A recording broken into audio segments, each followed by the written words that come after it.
Mais uma vez, estamos na Igreja Evangélica Cristo Vive, aqui no Jardim Atlântico, na Avenida Atlântica 215, loja 05. Eu quero saudar a todos com graça, paz e misericórdia da parte de nosso Jesus Cristo.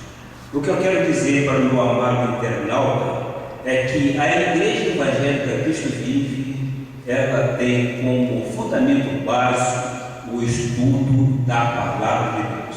Aqui nós aprendemos a viver por fé e acreditamos e confiamos que as promessas de Deus, elas se realizarão em nossas vidas, conforme diz o próprio Deus: o justo viverá por fé.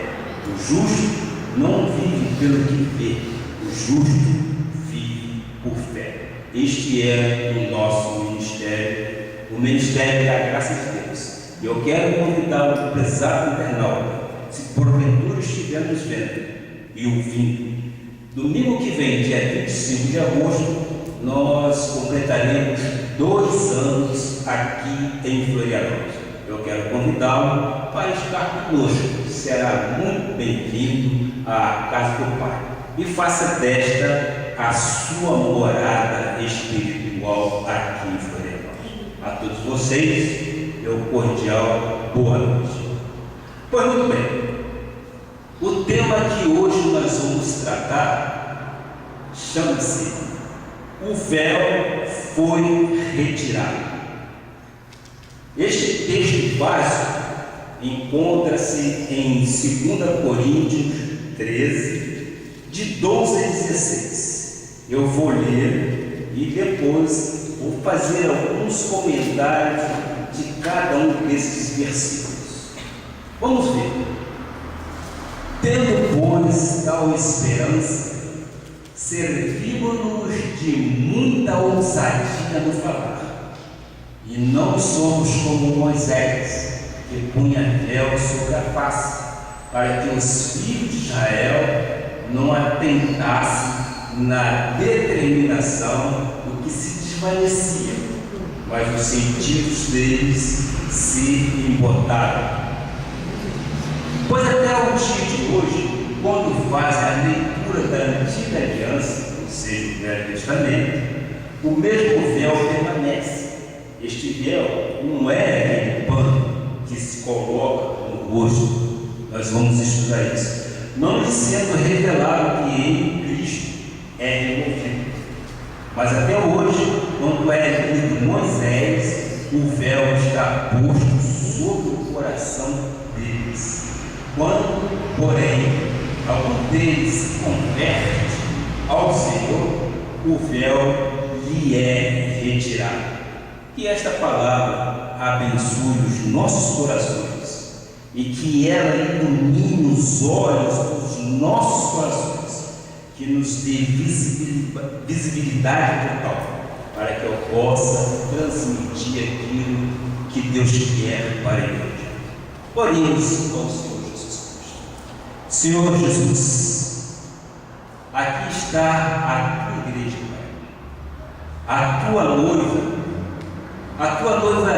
vestida de branco, Pai, sem mácula, sem ruga, sem defeito, Pai.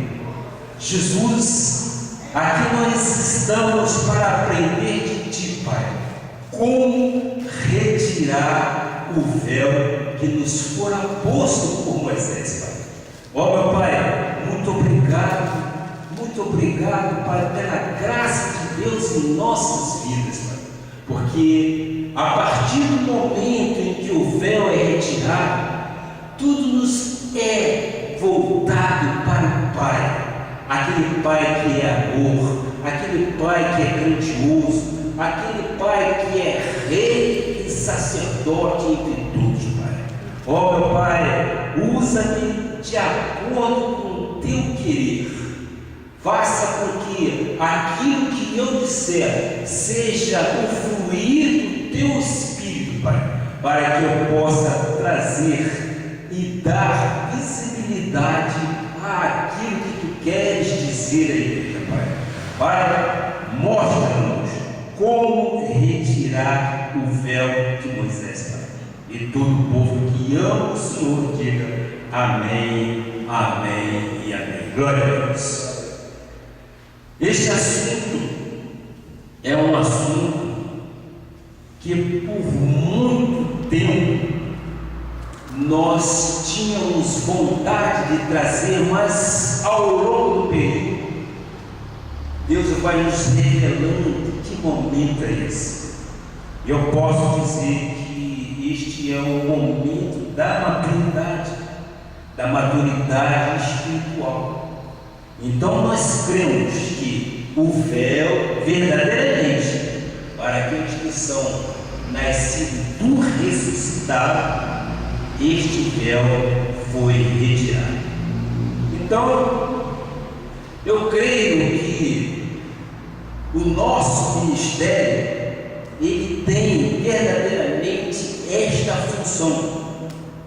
Por quê? Porque somos predestinados por Deus para o louvor da glória dele. Esta é a igreja do Senhor, também chamada a noiva de Cristo, a noiva sem mácula, a noiva sem nenhuma mancha, a noiva que é de um só Senhor. Eu quero com isso trazer à igreja o meu testemunho. Durante muitos anos, como meu e frequentador da Igreja da Lei, eu descobri a um certo momento que eu não conhecia a verdade total de Deus, porque ainda carregava um véu espiritual que dificultava visualizar a verdade de Deus e não desfrutava da plenitude do Evangelho, pelo verdadeiro Deus a quem nós servimos.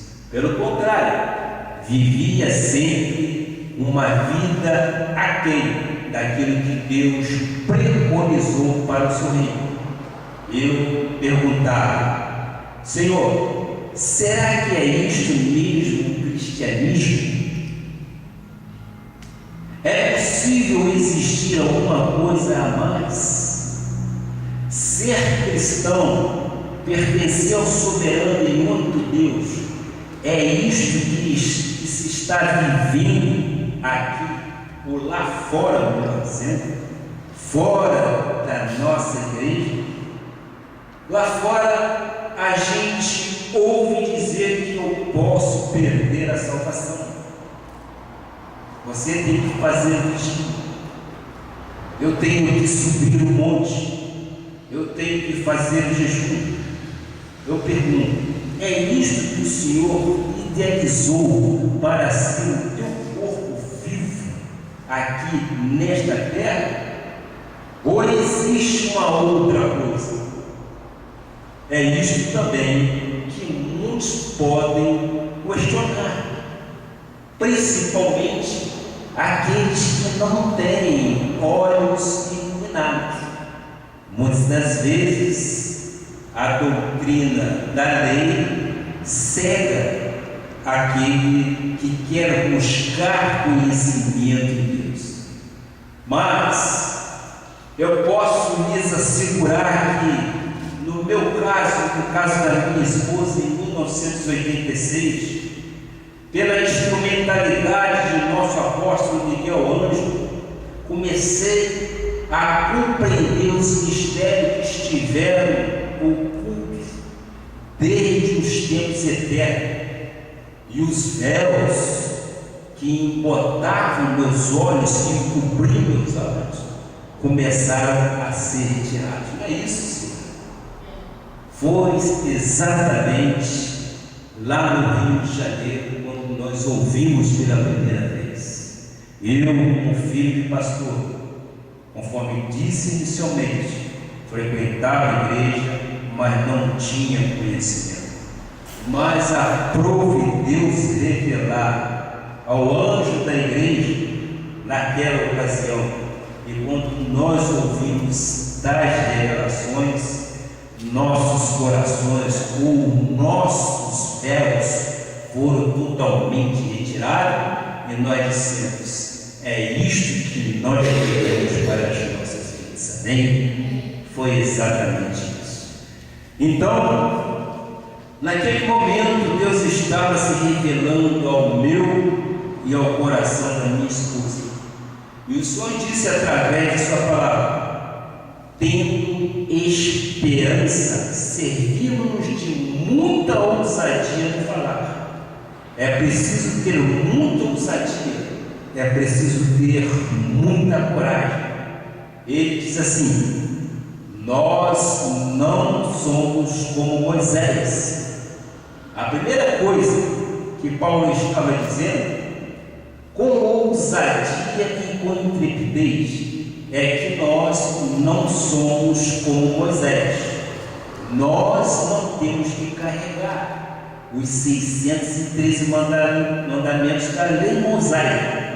Nós não temos que fazer cerimônias, nós não temos que praticar nenhuma ablução e nem tampouco seguir qualquer segmento dos homens, como por exemplo consagrações em dias de luas, vigílias, jejuns, abstinências, duro trato do corpo. Isto que os judeus fazem pela sua crença no antigo pacto. Paulo diz: eu não sou como Moisés. Diga aí.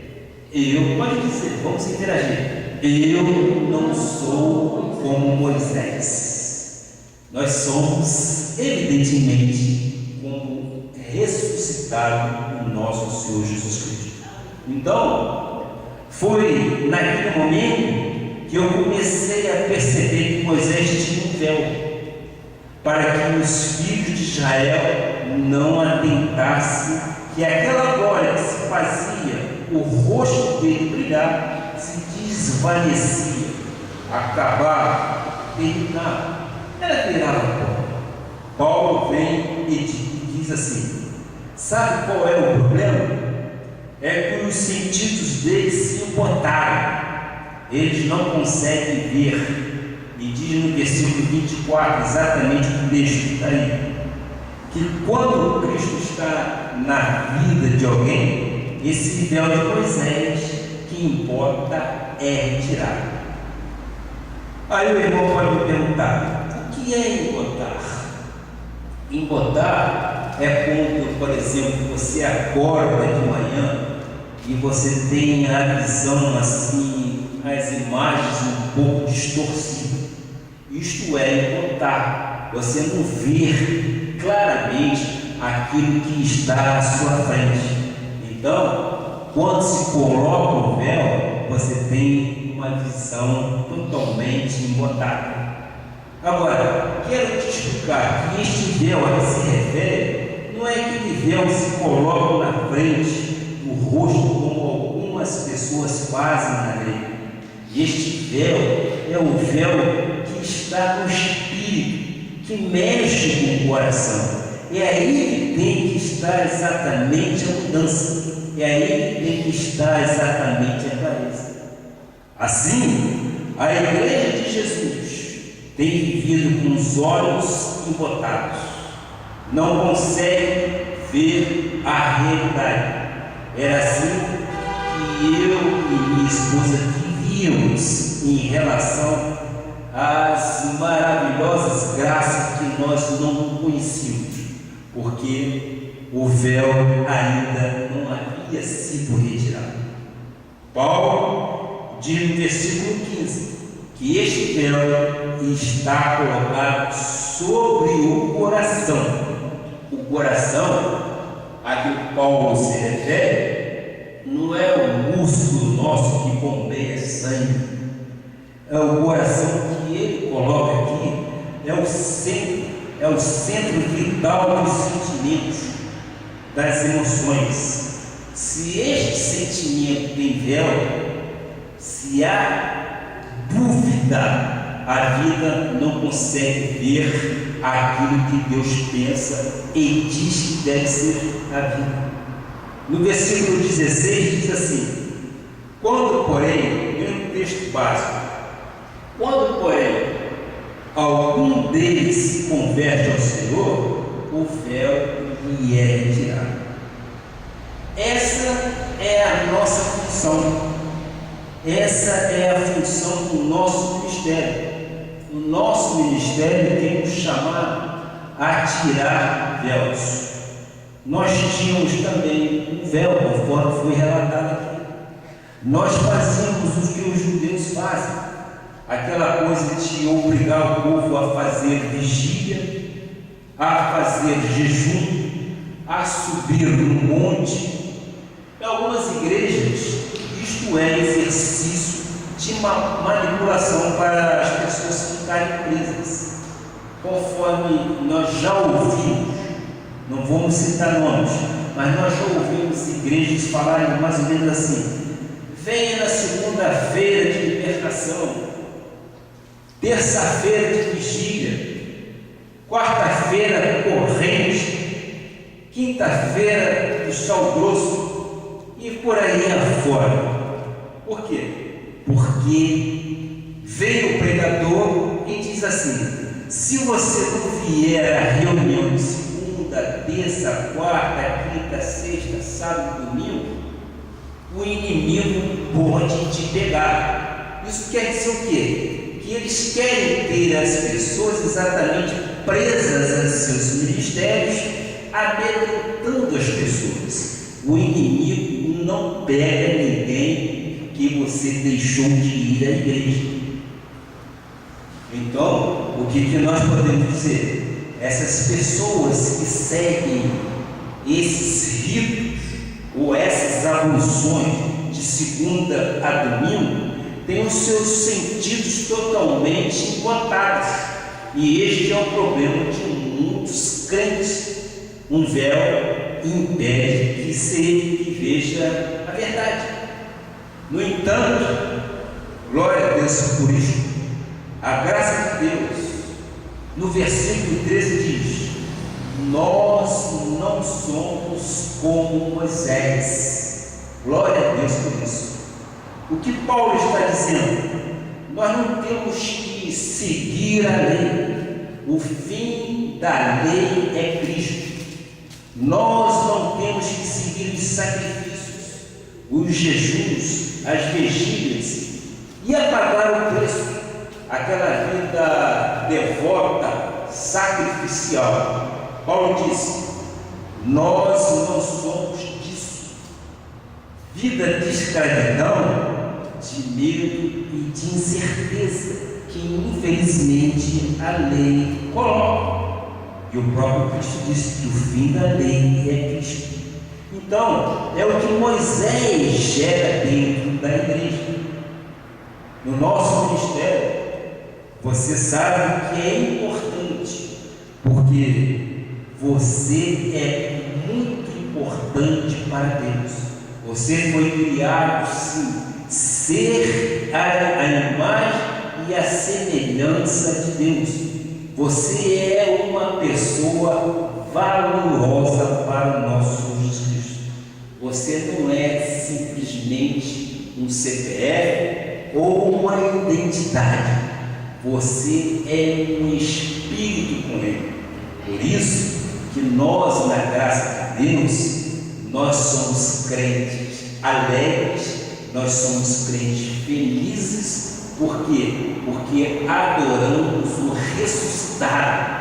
Nós vivemos por fé e não mais por sacrifício, porque o sacrifício de Moisés coloca exatamente uma visão totalmente deturpada do que é o Evangelho de Cristo aqui nesta terra. Se porventura a lei tivesse sido boa, ela não teria sido revogada. E isso nós temos que entender com muita clareza. A própria palavra diz que o fim da lei é Cristo.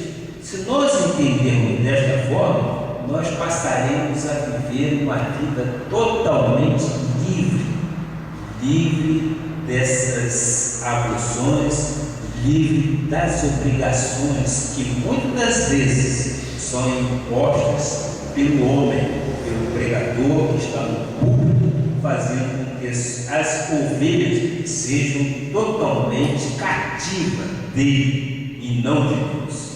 Paulo disse ser isto tão verdadeiro que ele repete isto em Gálatas 5, versículo 1. O que diz? Para a liberdade foi que Cristo nos libertou. Para a liberdade foi que Cristo nos libertou. Permanecei, pois, firmes e não vos submetais de novo a jugo de escravidão. Ora, ele não disse para a libertinagem, porque há pessoas que pensam assim: ora, se eu sou salvo, se eu sou livre, então eu posso fazer o que bem entender da minha vida. Quando chegar no carnaval, eu boto para quebrar, eu vou dançar, eu vou pular, vou fazer o que o meu corpo quer. Mas não é esta liberdade em que Paulo escreveu aos Gálatas, porque a liberdade que nós temos em Cristo Jesus é de tirar todas aquelas preocupações que nos levam a sacrifício. Então não podemos confundir liberdade com libertinagem, até mesmo porque existe uma grande responsabilidade para aqueles que são da graça de Deus. Eu sempre digo, aqueles que são da graça de Deus têm um conhecimento amplo do nosso Deus. Nós temos acesso ao trono e conhecemos todos os mistérios que nos foram revelados. E como nós temos conhecimento disto tudo, nós não podemos viver na prática do pecado. Vocês concordam comigo? Porque nós não nascemos para pecar. E evidentemente, se porventura houver algum deslize, nós temos que saber das consequências daquilo que pode acontecer em nossas vidas. Então, ele disse: não foi para a liberdade que Cristo vos libertou? Exatamente. É esta liberdade que nós queremos ter em Cristo Jesus. Nós somos livres. Por que o apóstolo Paulo fala de novo: não vos submeteis de novo a jugo de escravidão? Porque antes de termos Jesus, nós éramos escravos. Estou certo? Antes de termos Jesus, o ressuscitado em nosso coração, nós éramos escravos. Nós éramos escravos do álcool, nós éramos escravos do fumo, às vezes da droga, da prostituição e do sistema totalmente mundano. Ele disse: uma vez que você está em Cristo, está liberto desse passado. Não te submetas mais, ou não te submeta de novo ao jugo de escravidão. Ele já nos libertou na cruz do Calvário. Ele, quando lá morreu, ele encravou naquela cruz todos os nossos pecados, passados, presentes e futuros. Ali ele nos deu liberdade. Quando ele disse: consumado és tu, ele inclinou a cabeça, ele ali estava nos libertando, porque ele é o grande libertador de tudo. Ele tira toda a possibilidade de vício, ele tira toda a possibilidade de prostituição, ele coloca a gente em caminhos corretos, em caminhos que levam. Então, o que faz a lei e as doutrinas humanas? Coloca o véu e volta a fazer do povo de Deus um povo escravo. Escravo do homem que sobe no púlpito e diz: Deus me falou. Acredito que alguns de vocês já ouviram isto. Deus me falou. Aí começa dizendo: há pessoas que ficam atormentadas, chegam a destruir inclusive casamentos para casarem com outras pessoas. Vocês já ouviram isso na lei? Eu já ouvi na igreja também, muitas das vezes. Deus me falou que o fulano não vive bem com Beltrana e que ele deve casar com um ciclano. Poxa vida, que isso? Se o nosso Deus o fez uma união perfeita e o público fica falando desta forma, não é bem assim. E muitas das vezes as pessoas se voltam ou se envolvem com o chamado doutrina dos homens e cometem alguns erros, cometem exatamente alguns impropérios. Por quê? Porque isto não é Bíblia, isto não é Bíblia. Então isso vira uma confusão generalizada naquilo que deveria ser, sim, a imagem e semelhança de Deus. Deus levantou o ministério dos Espíritos para proclamar uma reforma. Isto é uma batalha, porque as pessoas dizem: não é bem assim que eles falam. Isto é um pouco falso, não pode ser bem assim, porque eles não têm água para passar nas pessoas. Já viu na igreja, que provavelmente vocês conhecem, aquele tanque que você passa por ali para se purificar? Aquela rosa ungida que se dá, aonde tem isto na Bíblia? Se você me disser que na Bíblia existe isso, eu vou sim compreender e vou dizer: está certo. Mas não existe isso na Bíblia. Na Bíblia não existe que você tem que passar exatamente por um tanque ou por aquela porção de água para se purificar. E não tocou, e nem tocou uma rosa que se chama ungida. Ungida por quê? Ou por quem? Isso não existe. Então, Romanos 10, versículo 17 diz assim: e assim a fé vem pela pregação, e a pregação pela palavra de Cristo. Então, começamos a descobrir onde estava o véu. E em 2 Coríntios 3, versículos 7 a 11, existem mistérios tão importantes que você não pode sair daqui sem que isto seja ativado na sua vida. Paulo ensina em 2 Coríntios 3, versículos 7 e 8. Diz a palavra: e se o ministério da morte, gravado com letras e pedras, se revestiu de glória, a ponto de os filhos de Israel não poderem fitar a face de Moisés, por causa da glória do seu rosto, ainda que desvanecente, como não será de maior glória o ministério do Espírito? Sim.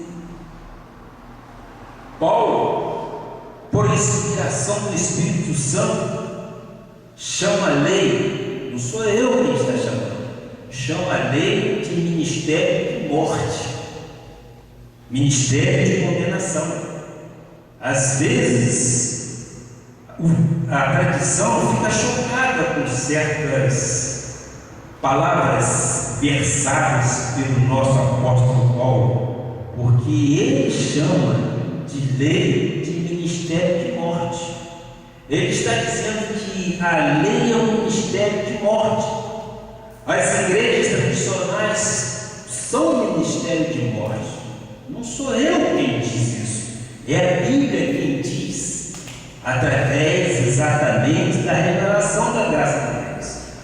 As pessoas morrem nos seus sonhos, as pessoas morrem até na sua beleza, as pessoas se tornam feias, depressivas, agressivas. Por quê? Porque a lei suscita ira, não é verdade? A lei suscita ira, e muitas das vezes a pessoa se torna carrancuda, fechada, com aquele chapéu grande e tradicional, com aquela saia ou aquele vestido que vai até lá nos pés, fica uma pessoa feia. E isso o que é? Isso é exatamente aquilo que a lei era no tempo da lei. Então, continuando no versículo 8, como será de maior glória o ministério do Espírito? Diz que a lei teve a glória que desvanecia, ou seja, apagava, sucumbia, mas o ministério da graça tem maior glória. No versículo 9 diz: porque se o ministério da condenação foi glória, em muito maior proporção será glorioso o ministério de justiça. Paulo está ressaltando aí a graça de Deus. E Paulo dá mais uma vez, com outras palavras, dizendo que o ministério da lei é um ministério de morte. Primeiro ele diz exatamente que a lei é um ministério de morte. Agora diz que é de condenação. Chama de espírito e de justiça a graça, e chama de morte e condenação a lei. Paulo diz aos Romanos 8, versículo 1: olha só como a graça é beneficente para os nossos corações. Ela é benéfica, ela nos faz bem, ela atende até os desejos do nosso coração. O que diz a palavra?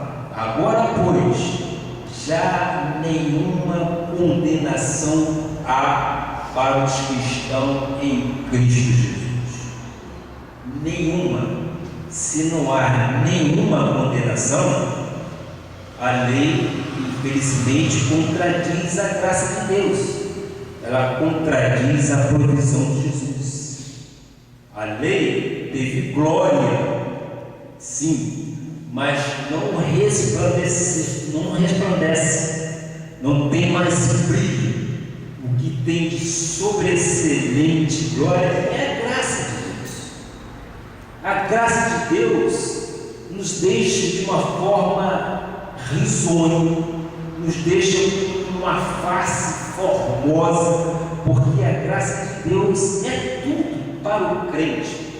Nós cremos que o justo, vivendo por fé, ele pode esperar exatamente que Deus se manifeste e aconteça tudo na tua vida de acordo com a vontade do Pai. No versículo 11 diz: porque se o que se desvanecia teve sua glória, muito mais glória pelo que é permanente. Aqui tem um outro ponto muito importante. Uma vez filho, nós temos um slogan na Cristo Vive: uma vez filho, quem sabe? Filho para sempre. Glória a Deus. Por quê? Porque o que se desvanecia teve glória, que era a lei de Moisés. Muito mais glória tem o que é permanente. O que é permanente? A graça de Deus. Então, uma vez filho, permanece filho para sempre. Uma vez ungido para sempre. Uma vez perdoados para sempre. Uma vez nas mãos de Jesus para sempre. A graça de Deus é permanente. A lei não. A lei é tão transitória, ela sempre fica condenando o servo de Deus, dizendo que ele pode perder a salvação. Não é isso? Cuidado, você pode perder a salvação. E eu quero dizer o seguinte: o pregador que se sente no direito de dizer que uma ovelha de Jesus vai para o inferno, ele está redondamente enganado, ou ele desconhece completamente a Bíblia, porque ninguém pode ir contra os eleitos de Deus. É o nosso Deus que nos justifica. Não foi Paulo que disse em Romanos 8, versículo 35: quem tentará acusação contra os eleitos de Deus? Quem tentará acusação contra os eleitos de Deus? É Deus quem os justifica. Então, se alguém intentar acusação contra uma ovelhinha do Senhor, dizendo: a ovelha vai para o inferno, eu quero dizer a você o seguinte: desconhece completamente a Bíblia, desconhece as insondáveis maravilhas da graça de Deus. O povo de Deus tem que ser honrado. As ovelhinhas de Jesus Cristo tiveram preço. Foi o sangue de Jesus que as comprou na cruz do Calvário, conforme vimos anteriormente. Nós não podemos ficar cúmplices destas obras erradas romanas e das obras erradas do protestantismo. Tem pastores por aí que se acham os donos do rebanho, que fazem e acontece, piso, rasgam a Bíblia. Se não acontecer isso, se não acontecer aquilo, rasgam a Bíblia. As ovelhas coitadas ficam completamente humilhadas e dominadas pelo homem, ou seja, continuam sim com a sua visão encotada. Isto eu acredito que está acabando, porque a lei tradicional condena e mata. A graça de Deus é sobreexcelente, justificadora. E isto está acontecendo desde 1986, quando isto foi revelado ao nosso apóstolo Miguel Ângelo da Silva Ferreira. Isto tudo está na Bíblia, mas nós tínhamos uma visão encotada, nós não sabíamos. E quando eu li 2 e 3 vezes a Bíblia, eu disse: eu não posso ler mais a Bíblia, porque o Velho Testamento contradiz o Novo. Que coisa, não é verdade? Por quê? Porque eu não tinha uma visão clara. Mas quando a graça foi revelada, o véu completamente caiu. Aí, o que nós fizemos? Nós abraçamos a nova aliança e nós não conseguimos ver uma outra coisa a não ser isso. E por isso que eu digo: ser cristão para nós é uma honra muito grande. E posso lhe dizer o seguinte: na lei, quando eu saí da igreja batista, porque o meu pai, sendo pastor, num culto de domingo pela manhã, eu ia à igreja, mas eu não queria levar a Bíblia. Aquela coisa de rapaz, olha, jovem, tinha eu lá nos 14, 15 anos, naturalmente.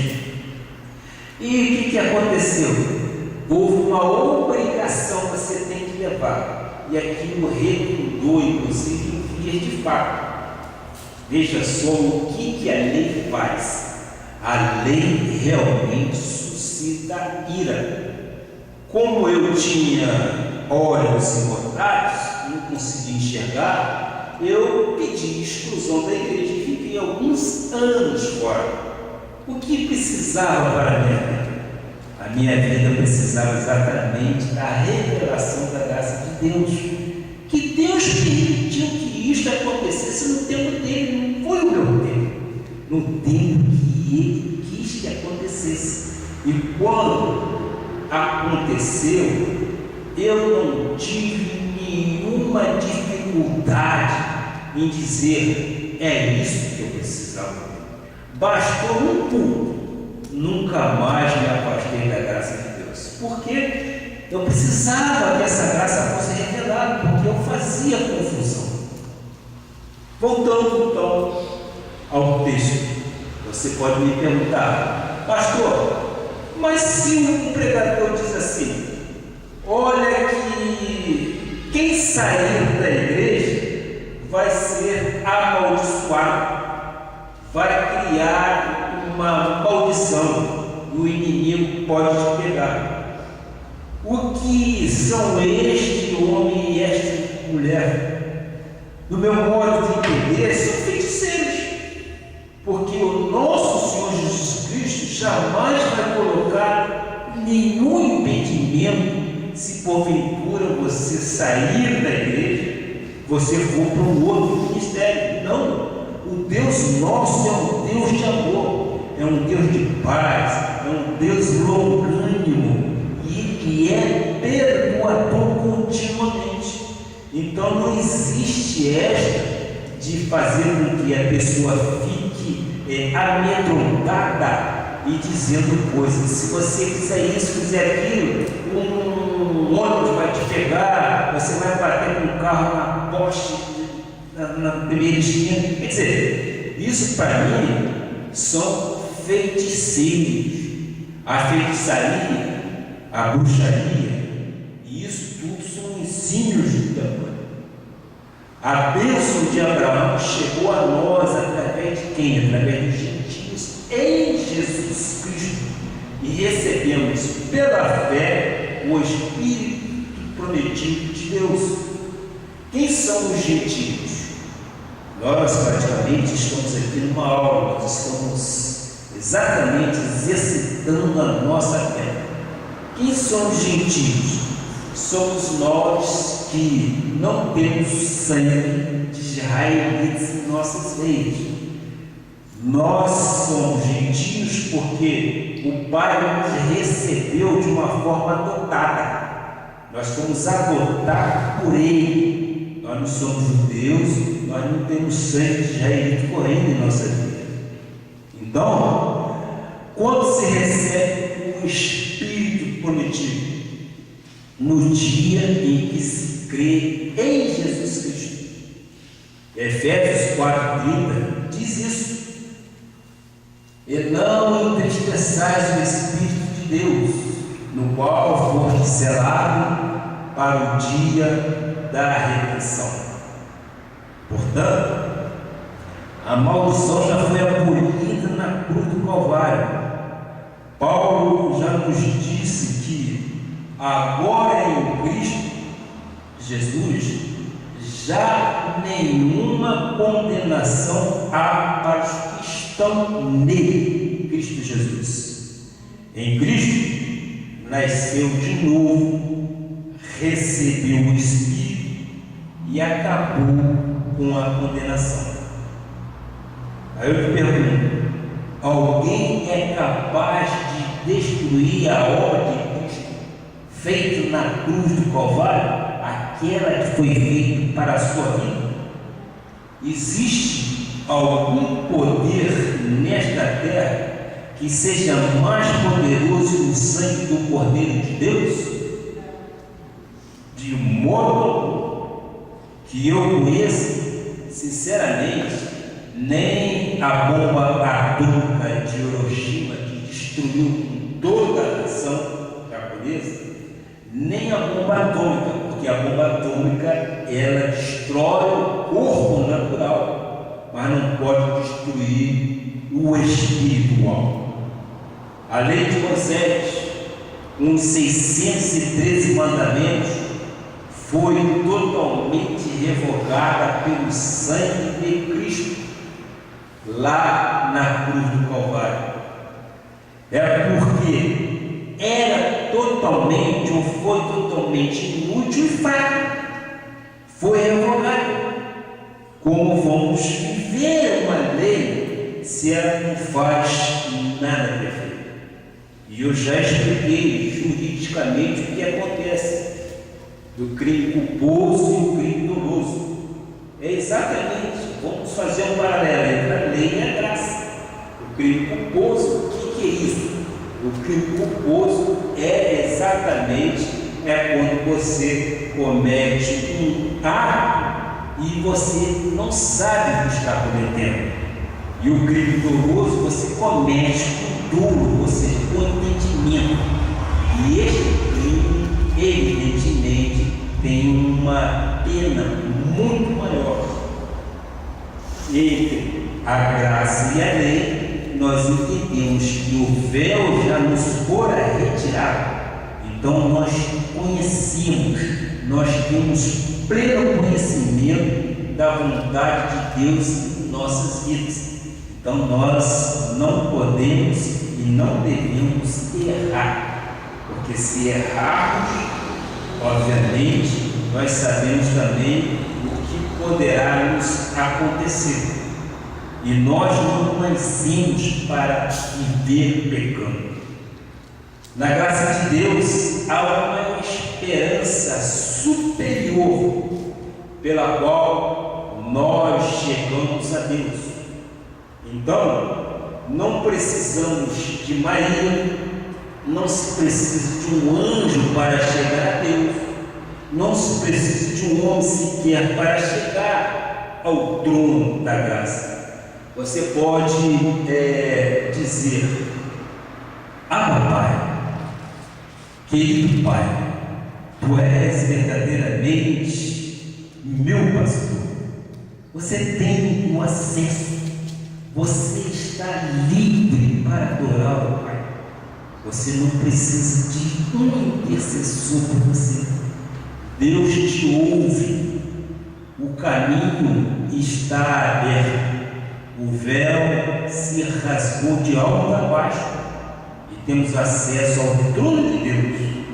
No momento da aflição, no momento do socorro, pode dizer: Pai, e o Pai te responde, e o Pai te ouve, porque Ele está atento às suas súplicas.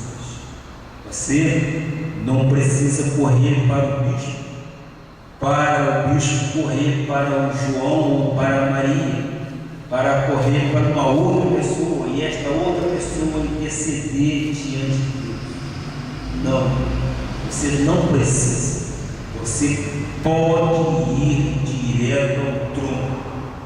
O véu já se rasgou. Eu digo, glória a Deus por isso. Nós temos acesso direto ao trono da graça de Deus. 2 Coríntios 3,16 diz mais: quando, porém, algum deles se converte ao Senhor, o véu lhe é retirado. Nós estamos aí falando exatamente lei e graça. Então, eu tenho que viver a verdade.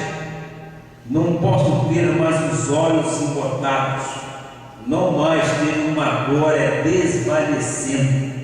Um dia no céu, outro dia no inferno. Um dia salvo, no outro dia eu perco a salvação. Num dia eu sou forte, no outro dia eu sou fraco. Não há isto na graça. A graça de Deus é permanente, não é isso que nós vimos? Na graça de Deus é permanente, salvo, salvo para sempre, amados, amados para sempre. Nós temos uma firme convicção daquilo que nós somos perante o nosso Senhor Jesus. Você pode até me perguntar: bispo, o que eu tenho que fazer com esta lei? Porque você me perguntando, nasci numa igreja da lei, o Senhor também nasceu. E o que fez o Senhor em relação a isso? Eu acho que eu já contei alguma coisa, mas eu quero agora mostrar através de um versículo bíblico. Vamos ver então a orientação que o profeta Jeremias nos dá em Jeremias 1:10. diz a palavra? Olha que hoje te constituo sobre as nações e sobre os reinos, para arrancares e derribares, para destruires e arruinares, e também para edificares e para plantares. Este é verdadeiramente o nosso ministério. Nós somos destruidores, nós somos arruinadores, derribadores e arrancadores. De que, então? Das mentiras, das condenações e mortes vividas pela lei. Estão aí nas igrejas romanas, nas igrejas protestantes e na maioria dos lugares onde se manipula o povo de Deus, onde o povo de Deus é humilhado, é ultrajado. A igreja tem que ser um lugar de amor, um lugar de esclarecimento, orientação, segurança, amizade, companheirismo, inclusive. A igreja tem que ser o seu porto seguro. É aqui que nós nos reunimos, é aqui que nós agradecemos em comunhão com os santos, e é aqui que se encontra sim o porto seguro para a sua alma. Então, temos que, depois de edificar e plantar, que é o que nós estamos fazendo, edificando e plantando coisas fortes. Quando a pessoa diz: Deus te abençoa, o que você responde? Eu respondo exatamente com Gálatas 3:9. Veja só o que é graça de Deus. Na lei se diz: Deus te abençoe. E eu respondo exatamente com Gálatas 3:9. De modo que os